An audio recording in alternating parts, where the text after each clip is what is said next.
Alright, YouTubers, welcome back to another one of my videos. And as always, the videography portion sucks. To deal with it, the information is hopefully very helpful.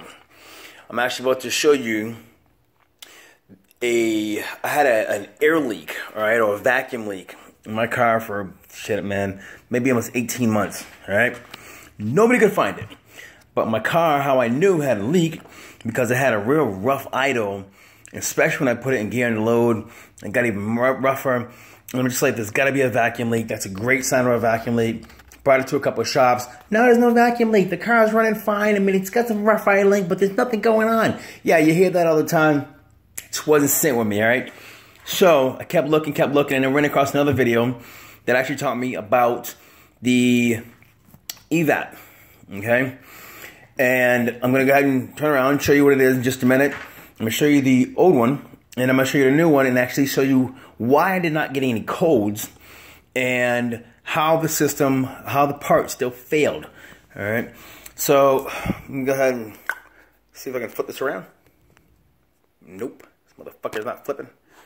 Son of a bitch. All right, anyways, we're gonna go this route. All right, here's the old part, okay?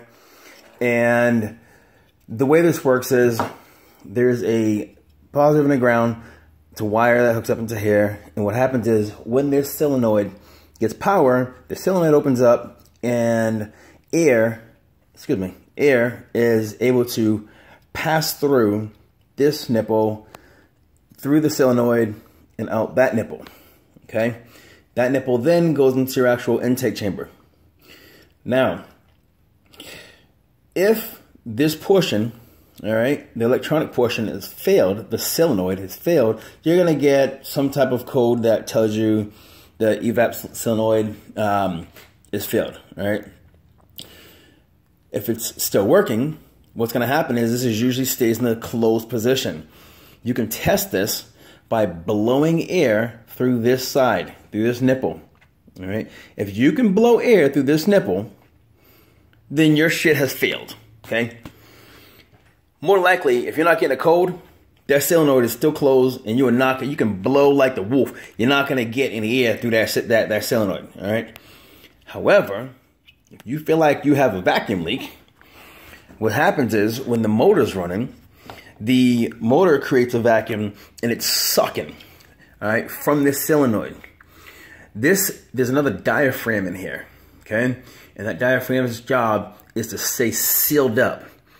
So when air is being pulled through here from the vacuum that the engine is creating, the suction that it's creating, it doesn't allow any additional unregulated air to go through. Only air that's going through this son of a bitch is the one this allows to go through. Okay? So, I take it, I go, oh, no air. Must be working. No. If you actually hook up a, now I'm drawing a blank. Let me show you though. A vacuum, all right? A vacuum kit. It's one of these you can get from like Harbor Freight for like minus 40 bucks. You can get a cheap one for like, I don't know, like 25 bucks. What you do is, I'm gonna set this up here. See if I can get it. Oh, look at that. Thank you, Dunkin' Donuts coffee. All right, so just get a regular line. Go ahead and snug this on the hair. Yeah, make sure it's nice and snug. Make sure there's obviously no air leaking. This is the old part. Okay? Let me start over. When I go ahead and squeeze this, it creates a vacuum, and it should hold the vacuum. Whoop! See how that's going down? Obviously that's a problem. Bring it back up to about 15 pounds. That's a problem. It should stay. It should literally stay right there. Not staying, okay? So that means when the engine is pulling air through, the engine's also getting air that's not regulated, which is gonna cause your motor to run rough. So now, the new part, all right, I'm gonna show you how the solenoid works as well. Because since that wasn't holding air, there's really no point in actually checking the solenoid. This air is going to run out before I actually get to open a solenoid. I'll show you what I mean. So now the new part, okay? I go ahead, we'll bring it to about 15 pounds of pressure. What the fuck? Oh, I hit the, I'm like, what the, all right. Bring it to about 15 pounds of pressure. Hold it there. It'll sit there all day. It ain't gonna go nowhere. That pressure is not gonna go down because this diaphragm in here is doing its goddamn job. Okay? This diaphragm is making sure that the air doesn't get sucked through. That's what it's supposed to do.